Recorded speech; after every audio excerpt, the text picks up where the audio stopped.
I'm going to be talking to you about the economy of water. Now, India is urbanizing at 6.7%. We are adding one Chicago, or 600 square kilometers, is being added to the urban landscape every year. We talk about our young working population. We are the youngest population in the country. We are at 1.43 billion today. But we only have 18% of the world's population, but we only have 4% of the world's fresh water.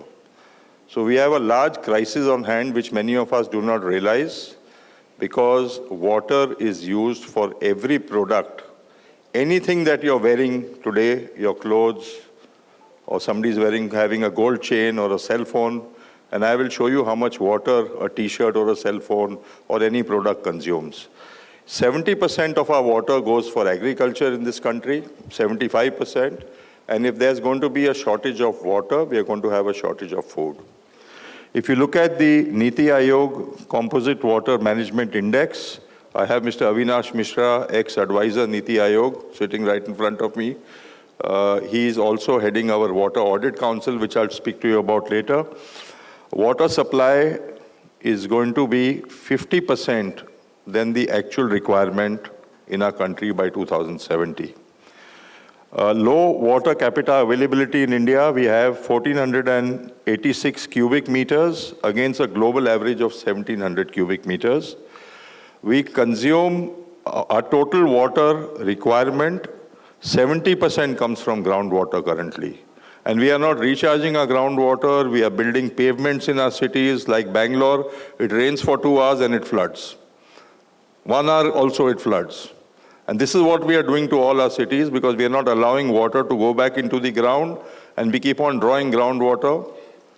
In Chennai, in some places, I have to go down 850 meters, 2,500 feet to touch the water table. In Bangalore, it's 550 meters in many places.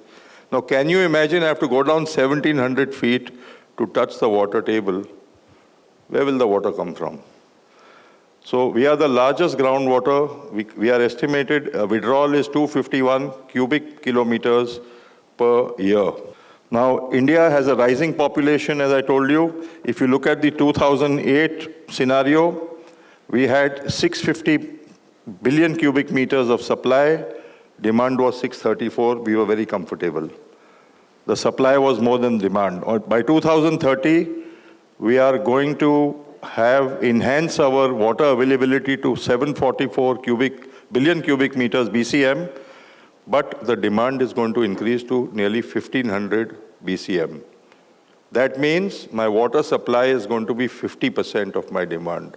What will I do when I already have only 4% of the world's population and 18% of the world, 4% of the fresh water of the world and 18% of the population? You can see the low regions in red in India, on the India map, which are low, very low on water, less than 50, and the orange, which are also water scarce. There are only 3 states in India which currently have sufficient water. What are we going to do, ladies and gentlemen? Now, if you look at the role of built environment, we all know that buildings contribute to 30% of the carbon emissions worldwide. 11% comes from materials, 29% comes from operational carbon. Now, if we are to achieve carbon circularity by 2070, and the architect of carbon circularity and his auditors are not going to be alive in 2070. 46 years, many of us will not be there. We have to do something together. Now, I won't take the name of the architect. All of you know the name of the architect. We are urbanizing rapidly, as I told you. We are building impermeable surfaces, preventing water from seeping back into the ground. Real estate developers can help address this scarcity. We do not treat most of our black and gray water. We only treat 33% of the water in India. 67% untreated water goes into our fresh water, lakes, rivers, sea, and we are polluting even our fresh water. So we have to implement water treatment, reuse, reclaim all our black and gray water, monitor water quality regularly. And why I'm saying this is because 70% of the communicable disease is communicated through bad quality of water. Cholera, typhoid, malaria is a vector-borne disease, not a water-borne disease, but cholera, typhoid, leptospirosis, diarrhea. Now, you know, you have the Ukraine-Russia war, you have the Israel war with a lot of countries around, Iran and Lebanon and Hezbollah. Now, how many people die every day in these wars, do you know? Anybody, wild guess? 20, 50, 100? We lose 3,000 children every day, even now in this modern world, only to diarrhea. 3,000 children die every day due to bad quality of water. And the moment water depletes, water availability depletes, your disease rates will go up. I'm a Sardar, I'm supposed to have long hair. 50% of my water in my building comes from tanker water. We are an affluent society. My Bombay Municipal Corporation gives me 135 liters per head per day to a maximum of 5 occupants.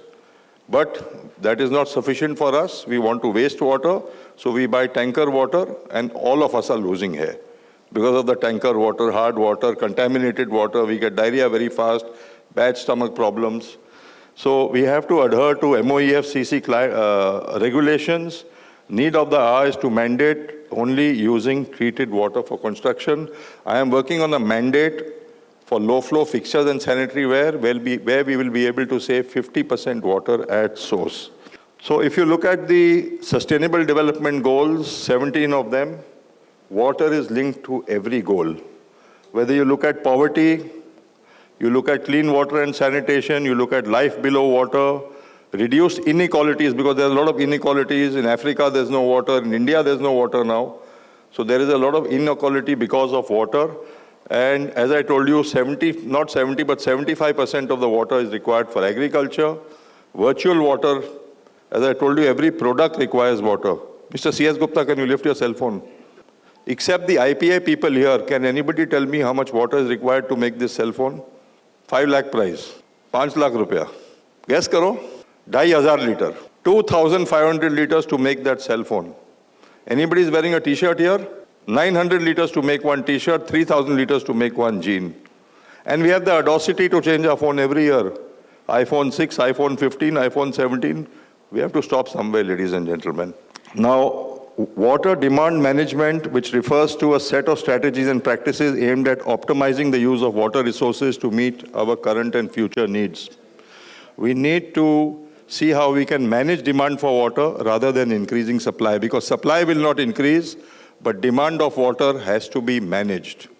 What you can measure, you can monitor. And there is no measurement of water in our country. It has to involve a range of policies, technologies, mandates, behavioral change, designed to enhance the efficiency and sustainability of water use. We are looking at water use efficiency. We work very closely with the Bureau of Energy, Bureau of Jal Shakti Ministry, Bureau of Water Use Efficiency, where I'm the National Vice Chair. And we are looking at a ratio between effective water use and actual water withdrawal. In the domestic water sector, 30 to 40% of the water is attributed to leakages. So it's not only electricity, the electricity boards are crying where you lose a lot of energy, theft, transmission loss. There is a transmission loss in water also. Present utilization of water, as I said, is estimated at 750 billion cubic meters, whereas in the year 2050, it is estimated at 1180. And we have less than 50% available right now, as I told you. So our water use efficiency in the Bureau of Water Use Efficiency aims at managing the demand side of water rather than increasing supply, because supply is not there. So we are looking at creating awareness, disseminating in education on individual water footprint, mandating the use of low-flow fixtures and sanitary ware. We have had a code since over 15 years. IPA launched a code, which is adopted by our partners in USA, by the way. And it's called a Water Efficient Product India Code. Of course, when we wanted to mandate low-flow sanitary ware and fixtures, we worked with the Ministry of Housing, Urban Affairs, and they wanted an Indian code, which we rushed through, the IS 17650 Part 1 and Part 2. I want to ask you one question. How many of you like to sing under your shower? Nobody. Nobody has the guts to put the hand up. Does anybody sing under their shower? Where? Outside? You have the guts to do that? Okay. Does anybody use that WC as a dustbin, an ashtray? A lot of us do, right? You talk on the cell phone, your tap is on, you're brushing your teeth, your tap is on, you're soaping your face, your tap is on. My Bartan Wali Bai, which comes to my house, is very beautiful. So she always flirts with the servants behind, domestics behind, and there goes away 200 liters of water. She's not beautiful, I'm only pulling your leg. But what I'm trying to tell you is that we have to create this consciousness amongst developers, amongst everybody in our homes to make sure that our country becomes water secure. We have to reclaim all grey and black water for its appropriate use. There are some developers like Shobha developers. They have a 5-pipe system. We are talking of 2-pipe system where we are getting a mandate. Mr. Avinash Mishra is working on it with the government of India. I think the notification is out, sir. It's already out where you will have to implement a 2-pipe system so that you can use the black and grey water, at least for flushing. My homes, I think you reclaim and treat all your water, Mr. Sai, am I right? 100%. So we have to enhance water supply through rainwater harvesting and recharging of aquifers, groundwater, protect fresh water sources from further contamination and excessive discharge while boosting supply through rainwater harvesting and using water from other sources. Water use efficiency should be defined based on accurate water metering, which includes measuring consumption of domestic, commercial, industrial, and construction water. And in fact, we are also working on a mandate to ensure that all construction water must be from treated water. We're working on that mandate also, and it will come sooner or later. So this is a photograph of Madam D. Thara, Additional Secretary. She's also in charge of Amrut 2.0.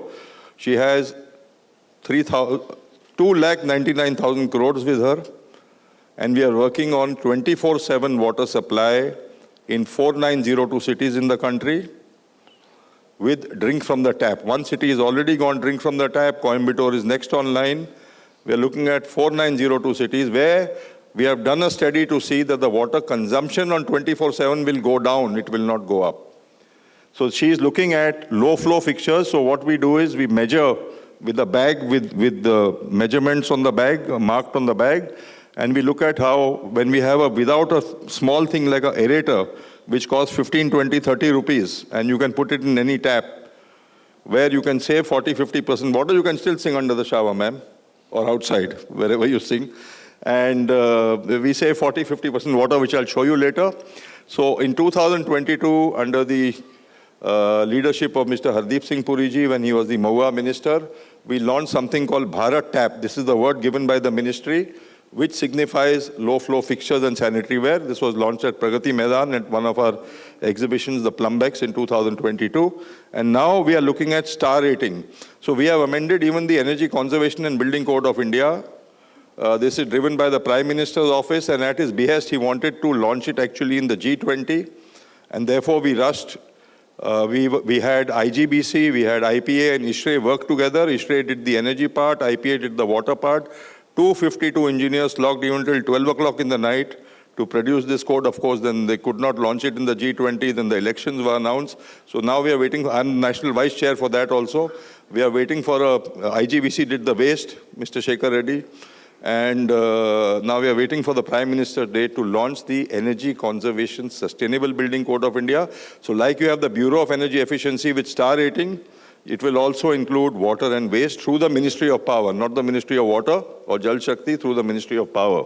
Now, if you look at the slide on the left, I don't know how many of you can see that, but a wash basin tap, if you just put in these aerators, pressure compensating aerators or some other aerator, you can save 67% water without compromising on the comfort of the user.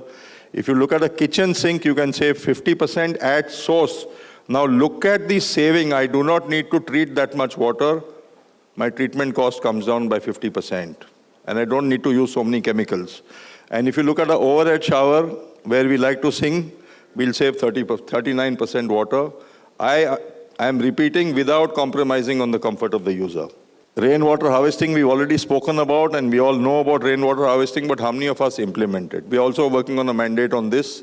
Of course, there are the president engineering of HyBiz hotels told me, I don't have any space. to rainwater harvest. Mine is a 3-star hotel or a 2-star hotel, and I have no space to rainwater harvest. But wherever we can, we should. Now, it's very simple.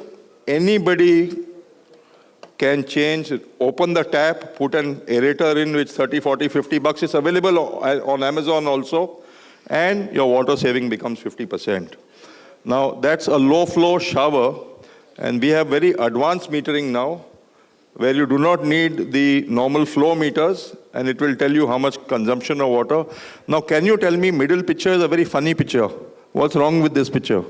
The shower is close to the WC, and you'll have to change your toilet paper every day. It'll become wet every day, right? So it's a very funny picture we found on the internet. Now, I will quote to you what our Honorable Prime Minister said in Surat recently, and we are working on the Jal Sanchay Jan Bhagidari, which is a mandate coming from the Jal Shakti Ministry to rainwater harvest, to recharge aquifers, and to ensure that we become water secure, and also prevent flooding in our cities. Now, Mr. Narendra Modi goes on to say, water is the lifeline of our nation. Every drop saved is a step towards securing the future. The collective efforts of every individual, every community, and every institution are essential to ensure that our water resources are preserved for generations to come. So we have to improve water use efficiency in the urban sector, use low-flow fixture sanitary ware, reclaim all your water, use water-efficient technologies. Now all our airports have sensor taps, as you see, and the moment your hand shifts from there, the water stops. You don't waste any water at all. Look at leak detection, because as I told you, 30% of our water goes through leaks and illegal connections. Use recycled water in construction.